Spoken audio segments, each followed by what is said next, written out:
உங்க ரத்தத்துல கழிவுகள் அதிகமா இருந்தா என்னென்ன மாதிரியான சிம்டம்ஸ் இருக்கும் அப்படின்றத இந்த பதிவுல பார்க்க போறோம். பிளட்ல இருக்கக்கூடிய டாக்ஸின்ஸை ஈஸியா வெளியேற்றதுக்கான முக்கியமான 3 வழிமுறைகளை இந்த பதிவுல நான் சொல்லியிருக்கேன். வீடியோவை ஸ்கிப் பண்ணாம முழுசா பாருங்க, சேனலை சப்ஸ்கிரைப் பண்ணிக்கோங்க. உங்களுக்கு இருக்கக்கூடிய உடல்நல பிரச்சனைகளை கமெண்ட்ல சொல்லுங்க, அதை நான் வீடியோவை போஸ்ட் பண்றேன். Welcome to Nitya's Varam, where ancient Siddha tradition meets modern healing. Experience the difference. வரம் நேயர்களுக்கு வணக்கம். நான் டாக்டர் நித்யா, சித்தா ஃபிசிஷியன். இந்த பதிவில் நம்ம என்ன பார்க்க போகிறோம்? சில சிம்டம்ஸ் உங்களுக்கு இருந்தால் ரத்தத்தில் அதிகமான கழிவுகள் டாக்ஸின்ஸ் இருக்குது அப்படின்னு தாங்க அர்த்தம். சித்த மருத்துவத்தில் சித்தர்கள் நம்மளுடைய உடலை நோய் இல்லாமல் பேணி பாதுகாக்கிறதுக்கான நிறைய விஷயங்களை சொல்லியிருக்காங்க. ஒவ்வொரு பதிலும் உங்களுக்காக ஸ்பெஷலாக சித்தர்கள் சொன்ன விஷயங்கள் எல்லாமே நான் தொகுத்து உங்களுக்கு நான் கொடுத்துட்ருக்கேன். ஏன்னா நம்மக்கிட்ட வர ட்ரீட்மெண்ட்டுக்கு வரக்கூடிய நிறைய நபர்கள் சொல்கிற ஒரு விஷயம், சிம்டம்ஸ் எல்லாமே பார்த்திங்கன்னா பிளட்டில் டாக்ஸின்ஸ் இருக்குது அப்படின்றது தான் ஃபஸ்ட்டு நம்ம சொல்கிறாங்க. ஸோ அதில் நம்ம ரத்தத்தில் இருக்கக்கூடிய டாக்ஸின்ஸ் எப்படி ரிமூவ் பண்ணுறது? இந்த பிளட் தின்னர்னு ஒரு விஷயம் இருக்குது இல்லைங்களா? அதிகமாக இதயம் சம்மந்தப்பட்ட பிரச்சனைகள் இருக்கிறவங்க, சரிங்களா, ஹார்ட்டில் எனக்கு பிளாக் இருக்குது, வால்வ் ரொம்ப வீக் ஆகிடுச்சு, ஹார்ட் பீட் குறையுது, ஹார்ட்டில் பிளாக் இருக்குது, இந்த மாதிரியான இதய சம்மந்தப்பட்ட பிரச்சனைகள் இருக்கிறவங்கெல்லாம் ஒரு பிளட் தின்னர் டெய்லி எடுத்துப்பாங்க.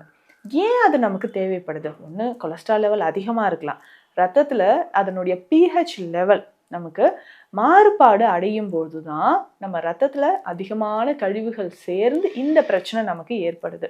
அதாவதுங்க, பிளட்ல டாக்ஸின்ஸ் அதிகமாக இருக்குது, உங்கள் உடலில் கழிவுகள் அதிகமாக இருக்குது அப்படின்னா என்ன மாதிரியான சிம்டம்ஸ் உங்களுக்கு தெரியும்?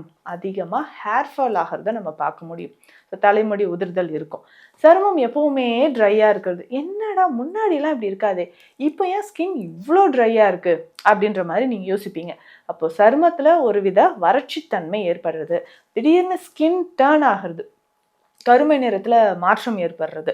ஸோ சருமம் அந்த தோல் கருமை நிறத்தில் மாற்றம் ஏற்படுறத பார்க்கலாம். வாய் உலர்ந்து போகிறது, பேசும்போதே வாயில் ஒரு பேட் ஸ்மெல் வர்றது, அதிகமான மலச்சிக்கல், இல்லை வயிற்றுப்பகுதியில் இருக்கக்கூடிய குடலில் நமக்கு ஏதாவது ஒரு பிரச்சனை இருந்துக்கிட்டே இருக்குது, அல்சர் இருக்கிறது, இல்லை ஐபிஎஸ் தொந்தரவு ஏற்படுறது, இந்த மாதிரி இல்லையா அடிக்கடி உங்களுக்கு சிறுநீரகங்கள்லையோ இல்லை பித்தப்பையிலையோ கற்கள் உருவாகிட்டே இருக்குங்க. இதில் எங்கே கேட்குறீங்க? இதில் பிளட் டெஸ்ட் எடுத்து பார்த்தா தெரியுது யூரியா லெவலோ யூரிக் ஆசிட் லெவலோ அதிகமாகிட்டே போகுது. என்னதான் பண்ணுறது?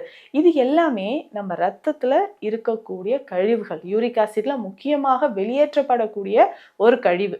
அப்போ இந்த மாதிரி இருந்தாலோ, நம்ம லிவர் ஃபங்க்ஷன் டெஸ்ட் எடுத்து பார்க்கும்போது லிவர் என்சைம்ஸில் மாறுபாடு தெரிஞ்சாலோ, ஹீமோக்ளோபின் லெவல் குறைஞ்சிக்கிட்டே வருது அப்படின்னு சொன்னாலோ, திடீர்னு தலை சுத்தல் வருதுங்க, இந்த மாதிரியெல்லாம் சொல்லிட்டு இருக்கும்போது, இல்லை இர்ரெகுலர் பீரியட்ஸ் வருது, எல்லாமே நம்ம ரத்தத்தில் கழிவுகள் அதிகமாக இருந்தால் வரக்கூடிய அறிகுறிகள் தான்.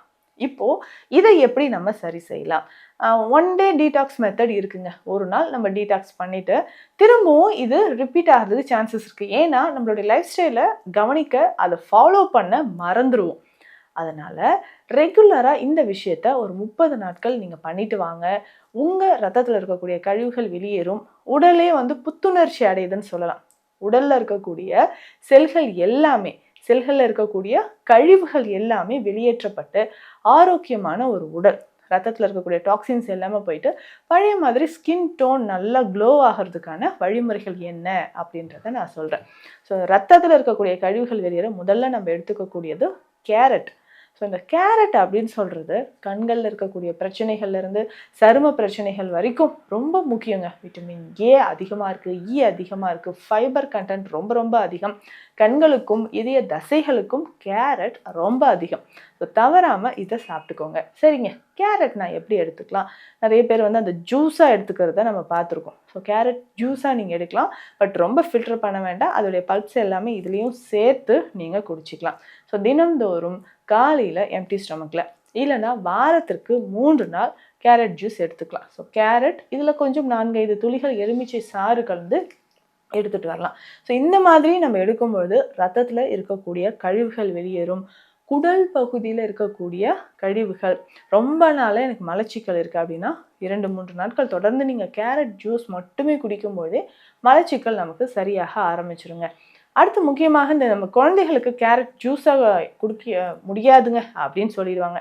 அதுக்கு நம்ம என்ன பண்ணலான்னா, பாலில் கேரட் நல்லா வேக வைத்து அது வந்து கேரட் கீர் மாதிரி நம்ம செஞ்சு கொடுக்கலாம். கொஞ்சம் ஸ்வீட்ஸ் ஆட் பண்ணி கொடுக்கலாம். ஸோ கிட்ஸுக்கு இந்த மாதிரி கொடுக்கும்பொழுது நல்லா விரும்பி அதை சாப்பிட ஆரம்பிச்சிருவாங்க. இதையும் நீங்கள் ட்ரை பண்ணுங்கள். அடுத்து முக்கியமான நேச்சுரல் பிளட் பியூரிஃபையர் அப்படின்னு பார்த்தோன்னா முருங்கைக்கீரை.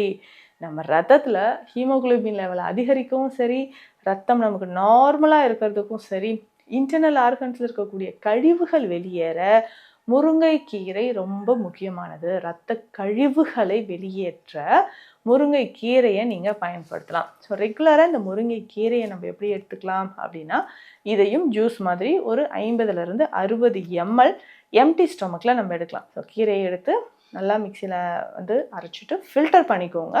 ஒரு 50 to 60 ml அளவுக்கு எடுத்துக்கலாம். ஸோ இதில் கொஞ்சம் கசப்பாக தெரிகிற மாதிரி இருந்தால் தேன் கொஞ்சம் சேர்த்துக்கலாங்க. ஸோ இந்த முருங்கைக்கீரையை நம்ம ஜூஸாக குடிக்கும் போதும் நம்ம ரத்தத்தில் இருக்கக்கூடிய கழிவுகள் வெளியேறும். அடுத்தது 3வது முக்கியமான விஷயம் என்னென்னா, மாதம் 2 முறை இதை ஃபாலோ பண்ணுங்க. அதுதான் அகத்திக்கீரை. அகத்திக்கீரை அப்படின்னு சொல்கிறது, அந்த கீரையை சமைத்து சாப்பிட்றப்போ நம்ம குடல் பகுதியில் இருக்கக்கூடிய கழிவுகள் வெளியேறும். அதிகமான கால்சியம் இதில் இருக்குது, அயன் இரும்பு சத்து இதில் இருக்குது, பித்தத்தை தணிக்கக்கூடியது. உடல் உள்ளுறுப்புகளில் எங்கேயாவது கற்கள் சேருதுன்னா அதை அகற்றக்கூடியதுங்க. முக்கியமாக யூரினரி ட்ராக் இன்ஃபெக்ஷன் இருந்தாலோ, ரொம்ப நாளாக இருக்கக்கூடிய அல்சர் பிரச்சனை, இது எல்லாமே தீர்ப்பதற்கு அகத்திக்கீரை ரொம்ப ரொம்ப முக்கியம். இதை சாறாக எடுத்துக்கூட நீங்கள் குடிக்கலாம். இது வந்து ஒரு பெஸ்ட் பிளட் பியூரிஃபையர் அப்படின்னே சொல்லலாம். அப்போ இந்த அகத்திக்கீரையை சாறு எப்படி எடுக்கலாம் அப்படின்னா, ஒரு 2லேருந்து 3 கைப்பிடி அளவு அகத்திக்கீரை எடுத்துக்கோங்க. இதில் ஒரு 1/2 ஸ்பூன் அளவு மஞ்சள், 1/2 ஸ்பூன் அளவு சீரகம் சேர்த்து நல்லா மிக்சியில் அரைச்சி ஃபில்டர் பண்ணிக்கோங்க.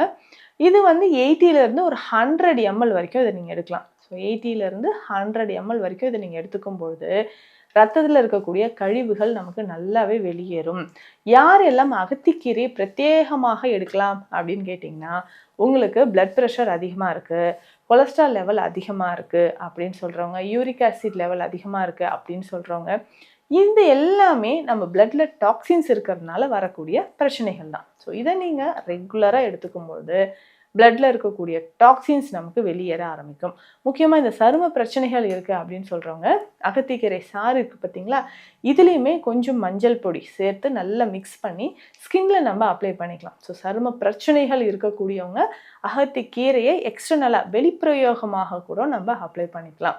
ஸோ இந்த 3 விஷயங்களும் ரத்தத்தில் இருக்கக்கூடிய கழிவுகளை வெளியேற்றக்கூடியது, குடல் கழிவுகளை வெளியேற்றும், இன்ஃப்ளமேஷன் இருந்தால் அதை நமக்கு சரி செஞ்சு கொடுக்கும். ஸோ இந்த அறிகுறிகள் எல்லாமே இருந்துச்சுன்னா உங்கள் பிளட்ல டாக்ஸின்ஸ் இருக்குன்னு அர்த்தம். ஸோ இந்த நான் சொன்ன வழிமுறையை ஃபாலோ பண்ணி பாருங்கள். நம்ம சருமம் பொலிவாக இருக்கும், கழிவுகளும் வெளியேறும். இந்த பதிவு உங்களுக்கு யூஸ்ஃபுல்லாக இருக்கும்னு நினைக்கிறேன். சரும நோய்கள் தொடர்பான சித்த மருத்துவ ஆலோசனைகளுக்கு ஸ்க்ரீனில் இருக்கிற நம்பருக்கு கால் பண்ணுங்கள். நன்றி. Welcome to Nitya's Varam, where ancient Siddha tradition meets modern healing. Experience the difference.